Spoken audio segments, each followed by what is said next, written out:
নমস্কার, আমার আরও একটি ভিডিওতে সবাইকে স্বাগত। তো আজকে রান্না করব এই ডাঁটা আলু দিয়ে আর পোনা মাছের ঝোল। মাছগুলোকে হলুদ লবণ মাখিয়ে নিয়েছি, এবারে আমি ভেজে নেব। তেলটা গরম হয়ে গেছে, এবারে আমি মাছগুলোকে দিয়ে দেবো। দেখুন, মাছগুলো আমি ভেজে তুলে নিয়েছি, এখানে আলুটাও ভেজে নিয়েছি, আর এখানে মাছ ভাজা তেলটা ঢেলে নিয়েছি। এটাতে আমি রান্না করব না। দিয়ে দিচ্ছি সর্ষের তেল। তেলের মধ্যে দিয়ে দিচ্ছি কালো জিরে আর কাঁচা লঙ্কা। কালো জিরে আর কাঁচা লঙ্কা দিয়ে দিচ্ছি। এবার আমি ভেজে রাখা আলুগুলো দিয়ে দেবো।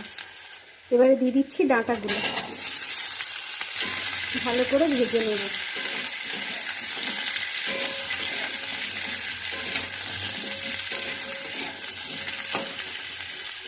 এখানে দিয়ে দিচ্ছি টমেটো কুচি।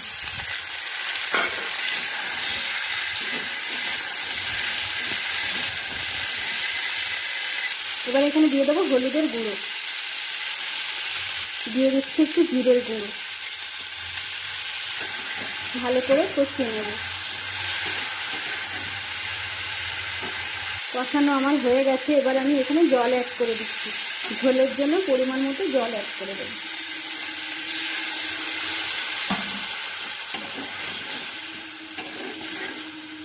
দিয়ে দিলাম পরিমাণ মতো জল। এবার আমি ঢেকে দেব। ঝোলটা ফুটে গেছে, আলু সেদ্ধ হয়ে গেছে। এবারে আমি ভেজে রাখা মাছগুলোকে এখানে দিয়ে দিচ্ছি।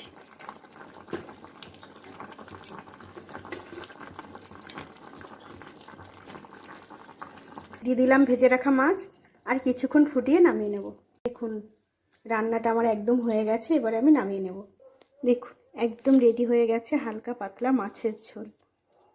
এটা শরীরের জন্যও যেমন ভালো, আর তেমন খেতেও কিন্তু খুবই সুন্দর। তো এইভাবে বাড়িতে একবার ট্রাই করে দেখবেন, আর যদি ভালো লাগে তো লাইক কমেন্ট শেয়ার করে পাশে থাকবেন। ধন্যবাদ সবাইকে।